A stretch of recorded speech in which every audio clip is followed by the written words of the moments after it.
They also want to remind us, I mentioned before, about being earth angels, but also, so there's a strong emphasis of us working with Mother Earth, and that includes environmentalism and things like that, and anything at all that you can do to help Mother Earth. And everybody's different with this. So with one person it might mean recycling, and for another person that might mean sending healing. Another person it might be, giving money to charity. Whatever it is for you that you can do, please do it. They are urging you to do anything for Mother Earth and to spread the word as well.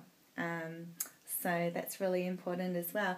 And there's a really strong emphasis on us being all that we were always meant to be, to live in integrity and be true to ourselves, and be the highest version of ourselves.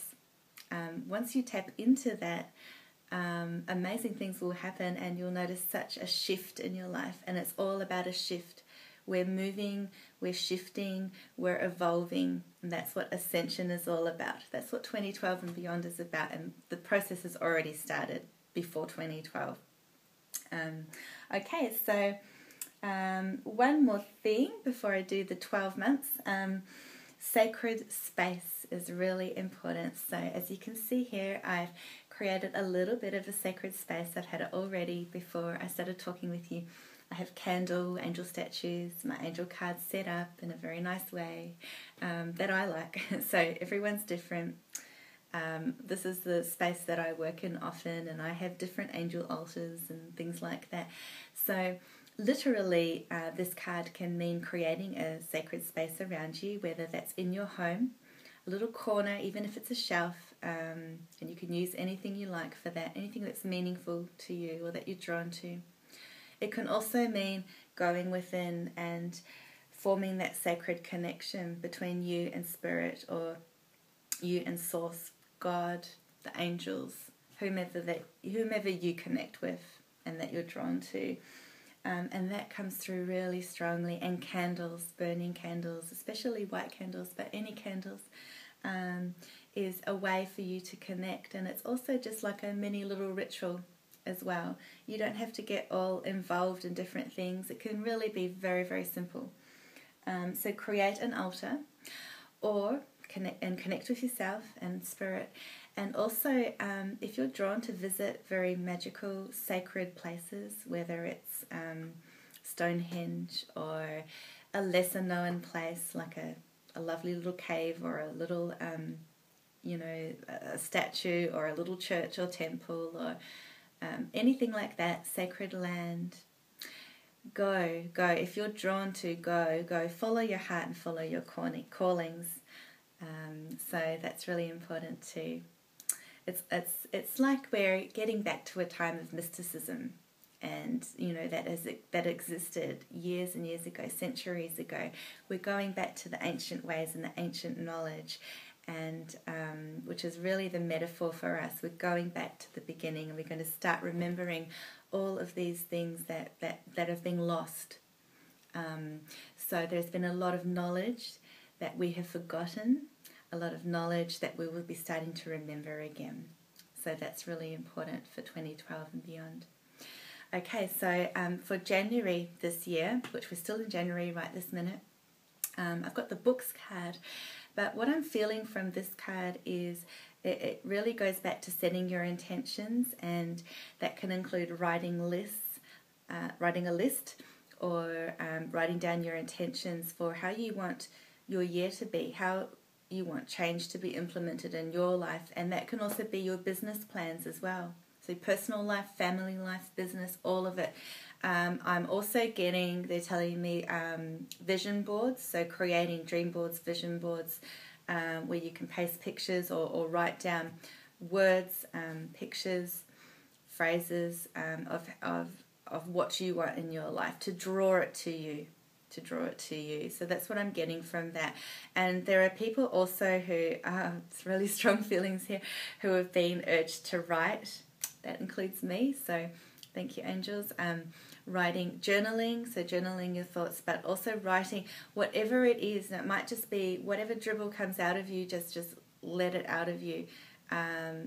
manually write or on your laptop, whatever it is, articles, blogs, just get your voice out there and don't be afraid to be heard. And for those of you who have bigger ambitions, such as writing a book, go for it. It's just a time of processing, writing, gathering your thoughts, really thinking about your ideas and thoughts and what you want in your life. February is a time, we've got the Goddess card there, so it's about expressing our divine femininity, or if there's any male viewers out there, your divine masculinity. It's about embracing all that you are and letting yourself shine. So, a lot of us especially last year, were hiding a little bit behind a rock. And in different ways. In some ways you might have been isolating yourself. In some ways you might have been afraid of the future, afraid of taking the next step. In other ways you might have felt disconnected, so disconnected from people or places, disconnected from yourself, disconnected from your life path. But what they're showing me is that rock is really an illusion. So if you imagine yourself lying on a rock with your head down and isolating yourself, the rock is an illusion. The rock is on one hand it's a foundation, but on the other it doesn't really exist. So what they're trying to say is that any perceived difficulties or any perceived fears or anything that you perceive to be standing in your way, such as an obstacle or a challenge or something that you think you can't do, then you can change that with your thoughts. You can change that, and they're really urging you to step forward. Don't be afraid. So in February, it's about coming out of your shell, showing your true self, really celebrating yourself, celebrating all of you, celebrating all that you are and all that you're becoming and evolving and emerging into like a butterfly, and to really nurture the amazing intuitive and magical qualities that you have. Oh, it's really interesting. The next month, March, is Inner Goddess. So we're following the goddess theme here for March. So we have Aphrodite come through, who is a very powerful goddess figure. And really a goddess is just another being, just like the Ascended Masters and so on. And yeah, there's really a sense of awakening the goddess within you. So again, it's really exploring, and I'm really feeling like in February, there's the reflection of the past and coming out of that shell. And just a reminder there about Valentine's Day in February too. And in March, you're really letting yourself go. You're opening yourself up and you're emerging from out of the rock. It's almost as if you were etched into the rock, and then you let yourself go. You let yourself be free, and you open yourself up to divinity and to all that you are. There's also the dove, so representing peace. So I'm really getting the strong feeling here that they want to say it's safe for you to come out of your shell. It's safe for you to explore yourself further and show yourself as you truly are and express yourself in different ways. And, that could be different things such as getting a hair change, new clothes, accessories, decorating yourself, just whatever it is for you. But don't be afraid to change, and don't be afraid to show your true self, and people will be drawn to that. So that's really important. So take care of yourself, do all those things to nurture yourself, and do the treatments and look after yourself, and also dance and express yourself creatively. So don't be afraid to just let yourself go in all ways, and appreciate your divinity.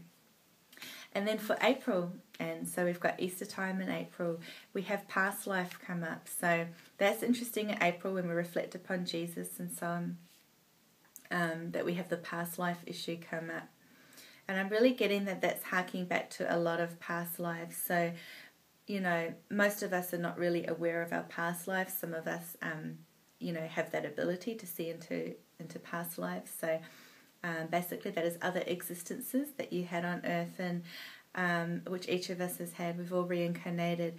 So whatever is happening in April, there's a connection with your past life, and that could also be linked with other people around you as well. So you might have relationships and connections that are related to past lives. You might have some karma to resolve, and one word of advice: if there's karma to resolve, resolve it. Cut those cords, finish the karma, learn the lessons, and let go and move on. So that's a strong theme for April. Okay, and so for May, we have cutting your cords. So that again relates back to what I was saying about shielding and protecting your energy. So cutting your cords basically means cutting your energetic attachments to people and situations. So you can do that daily. So you can ask Archangel Michael to please clear any old attachments to fear, cut any cords to other people. That can include past relationships as well as current ones. And this will free you from any kind of negative patterns or anything influencing your life. So again, the energy, looking after your energy comes back in May. It's been a strong message for there. And there's really a sense of really cutting, and I feel that carries on from the past life issues of April. So whatever's happening in April, cut those cords in May as well.